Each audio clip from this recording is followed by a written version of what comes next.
Hi, my name is Christoph and currently I'm studying on the master's program of the Financial and Actuarial Mathematics on the Technological University of Vienna.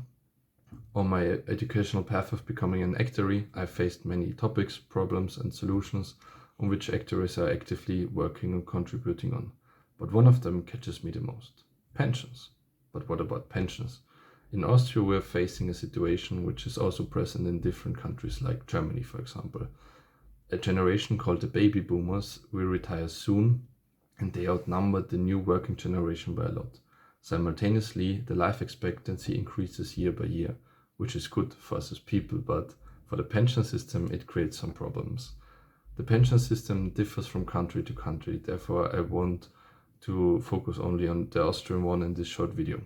The Austrian system is based on 3 pillars. The first one is pension payments coming from the state via a pay-as-you-go system.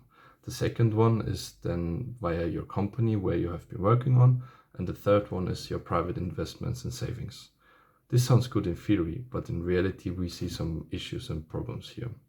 More than 90% of the payments come from the first pillar, the state one. And therefore, with the dynamic that more and more people are in the retirement age and less people are in the working age, we can see that the government has to fill up with some payments from tax money to the pension system to keep the system alive. Last year alone, more than 30 billion euros have been spent from the Austrian government, which is about a quarter of the total spendings, to the pension system. This number is expected to increase year by year. And so it's obvious to see that this system cannot sustain itself forever like this. Therefore, some ideas and approaches are currently discussed, like increasing the retirement age from 65 to 67 or even 70. But realistically, this is not possible for everyone, especially people in the blue-collar jobs, people in healthcare and kindergarten and so on. Therefore, I want to make a different approach and present it to you here. From an actuarial perspective, I recommend adding a fourth pillar, an obligatory investment system. Based on the income, there should be a percentage invested into funds, with stocks, bonds, real estate and more. There should be a default fund provided by the state. And moreover, banks, insurance companies and pension funds can create their own products of which people can choose from. With this approach, topics like ESG can also be covered, since products matching those standards can be created. Additionally, a payment for people with lower income can be implemented by the government to support them financially in the long term. The lost money from those taxes can be recovered via an additional wealth tax, but this probably depends on the current government. It's important to me to underline that this is not the same as a unit-linked life insurance, since it's obligatory and organized by the state. It's also important that this is totally transparent. This can be achieved via an app or a yearly report coming as a letter.